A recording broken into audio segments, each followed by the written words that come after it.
Hey there, welcome back. Today's video is going to be the tales of my first few days on the Scarworld SMP. For those of you that don't know, Scarworld is a community server for the creator Good Times with Scar, and just like him, the community on this server has already been extremely kind, supportive, and has some amazing builds set up already. The main spawn area, as you can see now, is themed off of an airport, and I got very easily distracted by all of the 4 shops and restaurants based around everywhere. I tried not to spend too long looking around because I wanted to get started and set up, but I did need to check out the welcome center here first, because they provide some donated goods like armor and equipment and food that I could get myself started off with. I know some people might feel a little bit strange about using equipment and armor donated by someone else at the start of a server, and I wasn't sure about it myself, but with it being such a already established server, I didn't want to be left too behind on the building and everything else that people are already up to, and just taking a few iron pieces of equipment and some food really sets me up to catch up to everyone else. Now, once I'd gotten all of my gear that I needed, I had been informed that there were a couple of designated starter base locations that I should probably go to just to get my feet on the ground and gather some resources.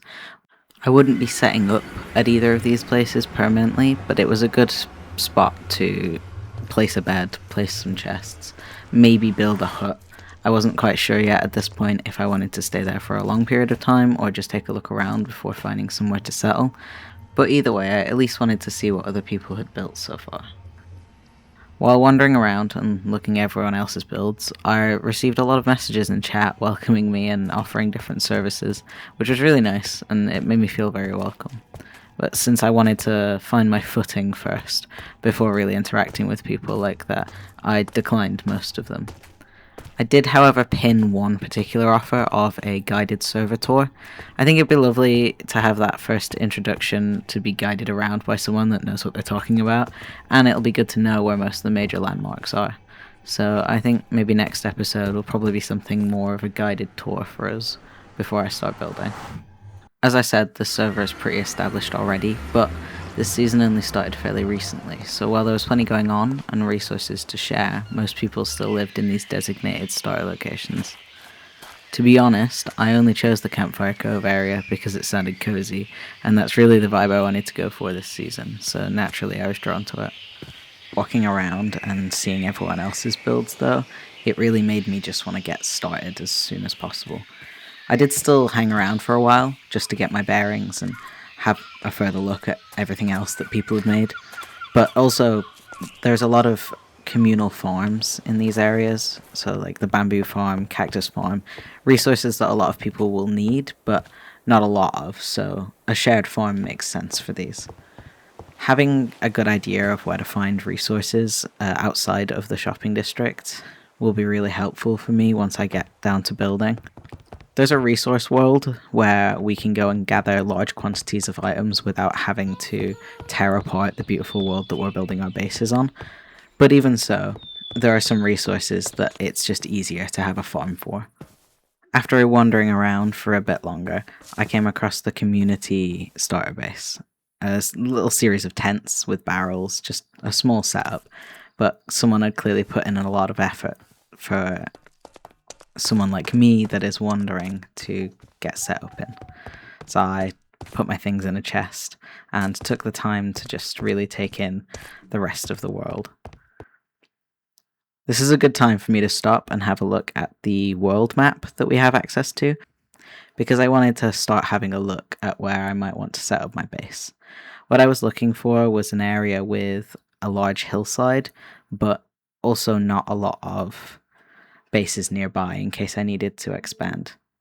I also really wanted a waterfront, just because I like the idea of being able to terrain underneath the water, make a riverbed, maybe some rock pools.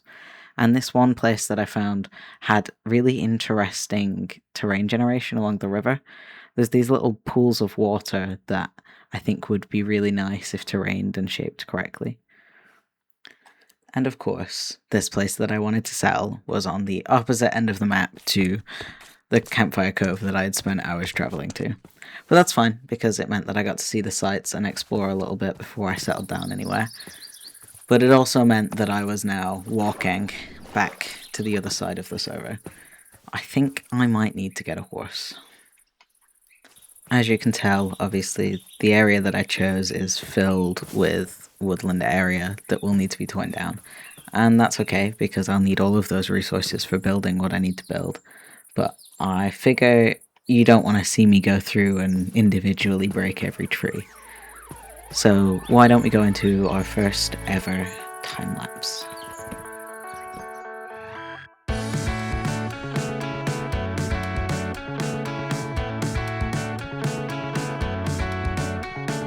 I've been thinking that I can't quite get enough time on the inside of the cycle that you spin with gravity and dust. I'm falling in between the planets and the sun into the orbit that surrounds you. That orbit that surrounds you. That orbit that surrounds you. That orbit that surrounds you. Whew, that was a lot of mining, and oh, I'm gonna need to back away from him. My axe is already so low on durability. I'm gonna need to go down and get some diamonds of my own this time and redo my gear. But it looks so much better. Obviously, we've got these big holes of water that need to be filled in, and I do want to flatten out the strange overhangs like this. But after all of the trees have been cleared, it's so much easier to get an idea of how this is going to look later on. One of my first plans, and one of the most important things to get started off with, is a storage system. And I'm thinking of putting it over in this area, kind of over near the back. That's mostly because I want to be able to decorate the beachfront area here with some more aesthetic looking builds. And the storage system is more of an essential than an aesthetic. Now that we've got the area cleared out, I think it's good to start visualizing maybe what we might build. I'm thinking of going with a more solarpunk style, similar to Pearlescent Moon's base from Hermitcraft Season 10, I believe. If you've not seen that, it's pretty much the idea that anyone that lives there sort of thrives off of solar energy. It's very steampunk, but with solar panel energy rather than steam energy. So very vibrant colors, very natural, very, very cozy overall. And I really like the design that she went with, and I just feel like this area really leans into the kind of style that she took. Now I've marked out this small area here. I say small, it's pretty large, but I think we'll fill it pretty quickly because the storage area will probably take up about this much, and then we'll want a main base building and maybe some decorative outdoor bits around the pools. But for now, I think this is a good area to have marked out, and if we need to expand, there's plenty more space around here. I think step one probably is head back to the resource world, get what we need to get started building on this storage system, and then I can show you what I have in mind.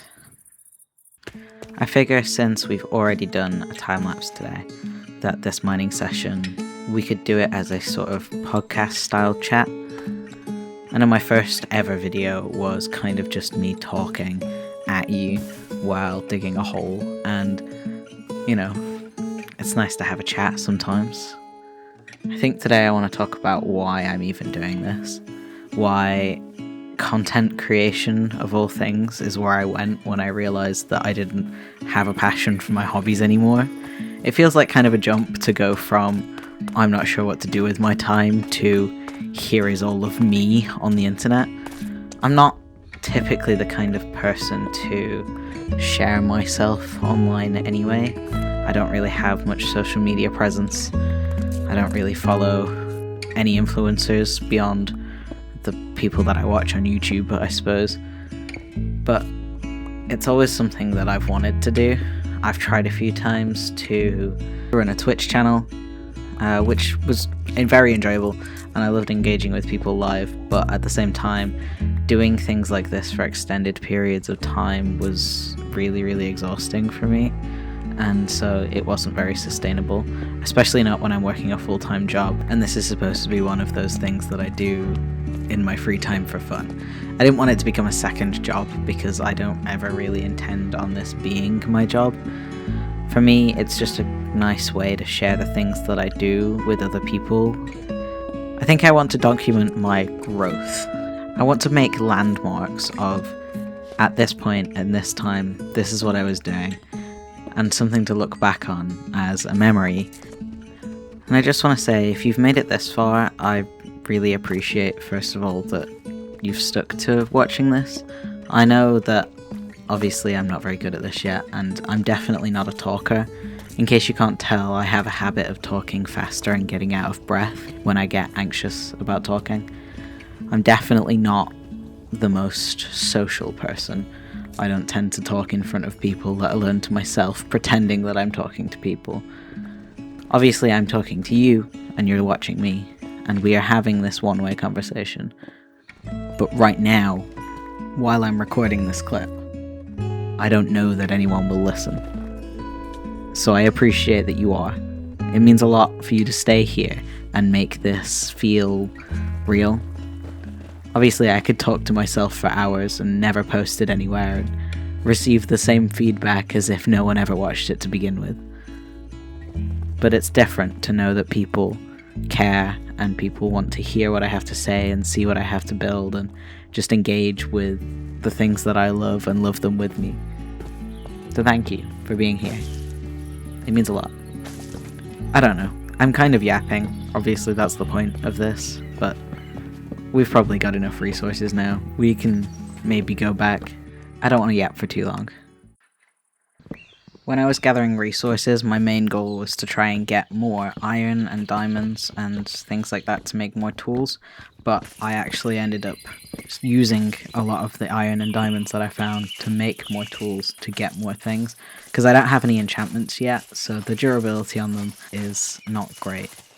But after all that, this is what we've got.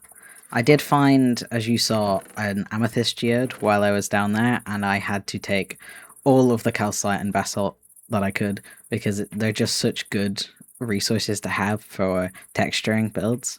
So it's good to have a back stock of these. But the main thing that we needed was all of this spruce wood. I ended up getting quite a lot of oak as well from when I was tearing down all of the forest out here. But together between those, I think I'll have enough to build at least my storage room, and then we can gather more materials to fill up that once it's built. But for now, I appreciate you sticking around. Obviously, I don't really know what I'm doing yet, and this place is far from even a base yet, but I hope you'll stick around and see what I do with the place. Maybe say hi in the comments. It'll be nice to know what you think. I'll see you next time.